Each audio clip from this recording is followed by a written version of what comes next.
Today, let's begin the fourth session of Yuval Noah Harari's Sapiens.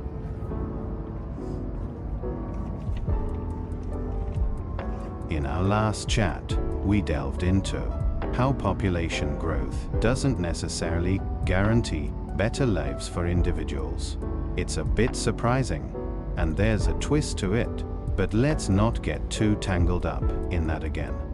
We've already had a hearty discussion about it.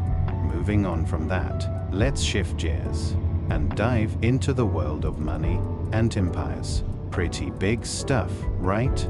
I mean, think about it. When you're dealing with people from different corners of the globe, it's not just about getting along, but also about making sure you're all on the same page when it comes to trust and cooperation.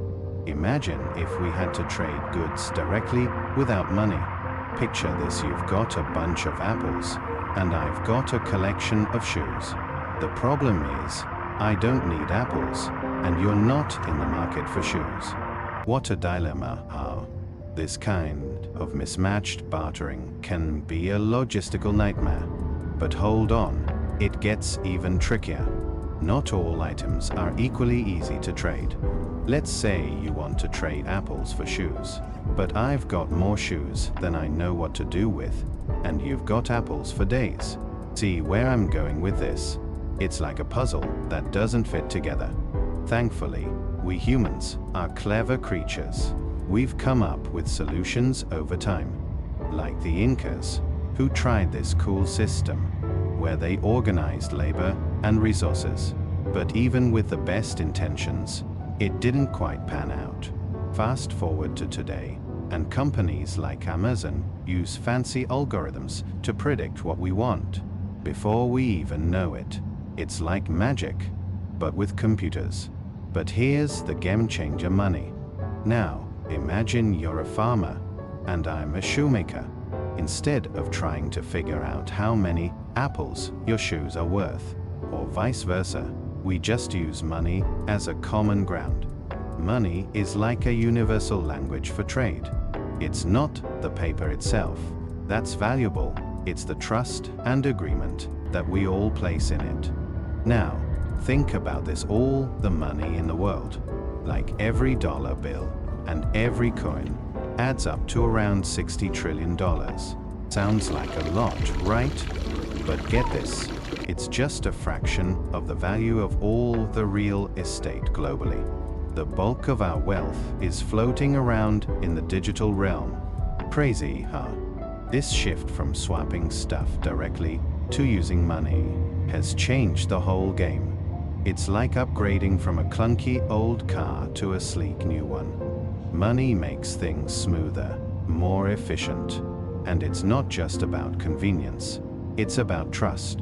When you hold a dollar bill, you're not just holding a piece of paper, you're holding a piece of trust, a symbol that we all agree has value.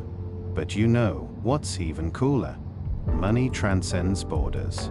It doesn't care about nationality, religion, or any of those other things that often divide us. It's a great equalizer. When we look at a dollar bill, whether we're in the US or halfway across the world, we're all agreeing that it's worth something. It's like a secret handshake that we all get. And hey, let's not forget that even in the past, not all empires were about brute force. The Athenian Empire and the Holy Roman Empire came together through alliances and collaboration. It's like they were playing a big diplomatic chess game. But let's be real, empires aren't all sunshine and rainbows. They often involve conquest, exploitation, and some pretty shady stuff. But there's a silver lining. The push and pull of empires and nations often lead to new beginnings. Sometimes, cultures mix and create something new. Other times, nations rise from the ashes. Now, here's the thing: when it comes to empires, it's not just one big leader making all the moves. It's like a team effort with countless people involved. Sometimes it's conquest, sometimes it's cooperation. and sometimes it's a messy combination of both. And when empires fall, it's usually because things got too complicated, either from the inside or outside. And you know what's really fascinating? Some nations manage to break free from imperial rule by their own power, while others stay under the thumb for ages. It's like a game of chugofor between history and independence. So there you have it: money, empires, and the twists and turns of history. It's all about trust, cooperation, and the intricate dance of power. And as complicated as it all sounds, it's what's shaped our world and brought us to where we are today. So next time you pull out a dollar bill, remember, it's not just money. It's a symbol of trust, agreement, and the incredible story of human collaboration. So you know how empires usually get a bad rap? Well, hold on to your hats, because there's more to the story. Beyond the battles and wars, there's a whole VIP section reaping rewards. While we might want to throw shade at the Romans for their conqueror status, it turns out they've got more on their resume than just victories. Think about it: philosophy, art, legal systems, all with a little empire oomph behind them. Speaking of Romans, their imperialism was like the ultimate cultural buffet. They didn't just collect coins and treasures, they left us with monumental art, deep thoughts, and mind-bending ideas. Sure, their methods might have been questionable, but we've got to admit they left us a cultural legacy. And guess what? It's not just about Rome. Fast forward to today, and you'll see the echoes of empires all around us. Ever wondered why you're speaking a certain language or appreciating certain art forms? Thank past empires for that. They basically set the stage for today's diverse tapestry of cultures. Time for a little history dance. Picture ancient Egypt, vibing in Arabic and embracing an Arab identity.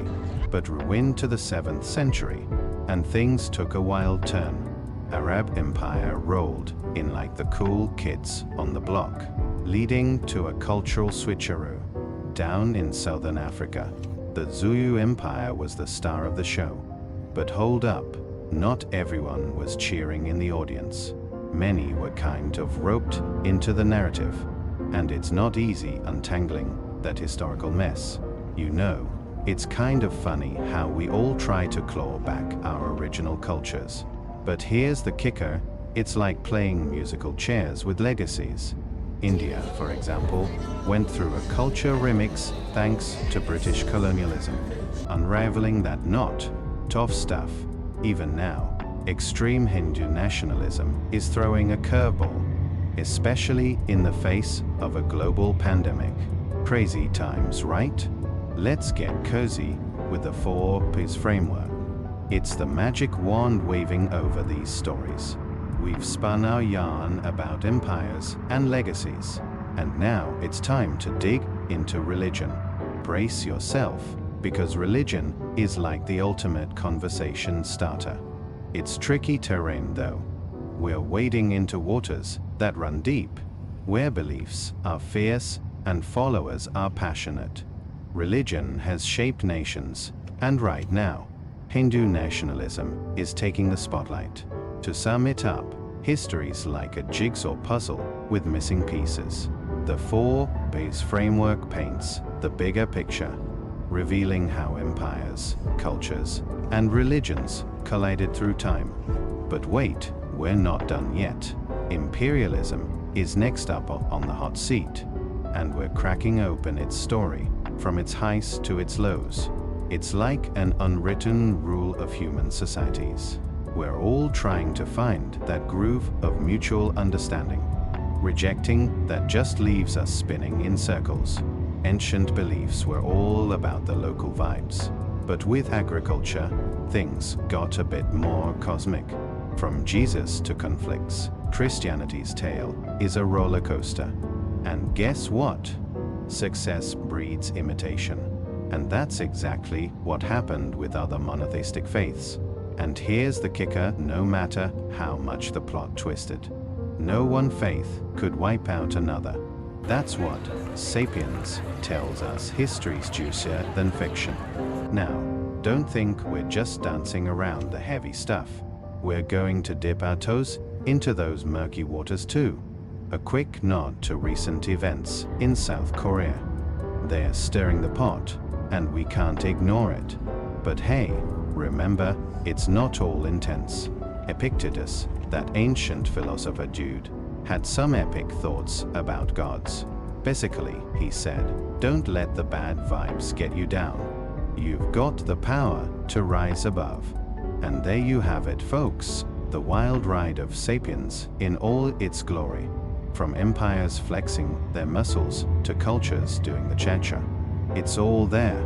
So go ahead, dive into the book, but don't forget your mental snorkel. Because you're about to explore some deep waters. So, ever heard of Epictetus? Jude had some serious questions about the big God. He was like, if God's all-powerful, but lets evil slide, what's the deal? Deep, right? In a world where viewpoints are all over the place, stepping on those philosophical eggshells is a balancing act. Ever wondered why life can be like a crazy roller coaster of good and bad? That's the million-dollar question. If God's got the magic to zap away evil, why is it still hanging around? And where the heck does evil even come from? It's like a cosmic mystery wrapped in an enigma. Let's pause and talk about this bold book titled Never Send Our Children to Church. Pastor Yang Myung-soo is the voice behind it. And let me tell you, it's a doozy.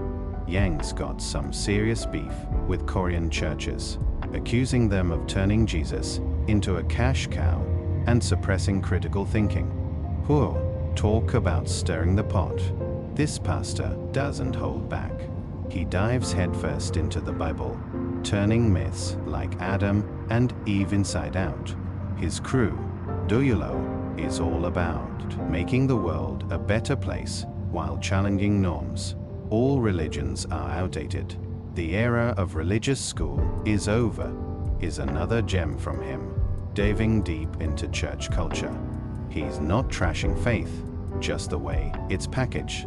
You won't believe this, but Pastor Yang's book raises some wild questions about sending kids to church.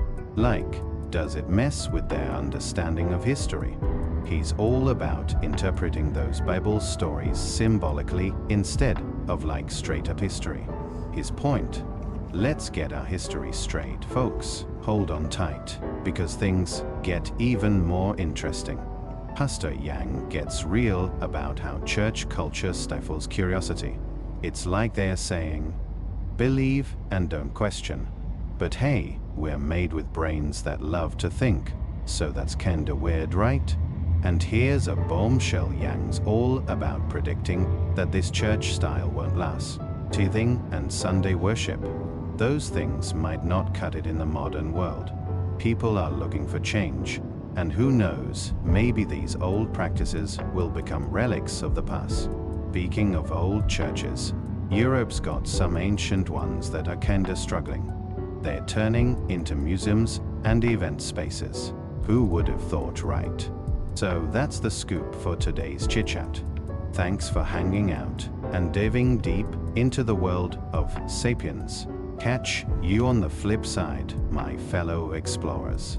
Keep those questions coming, and let's keep unraveling this grand tapestry of human history. Peace out.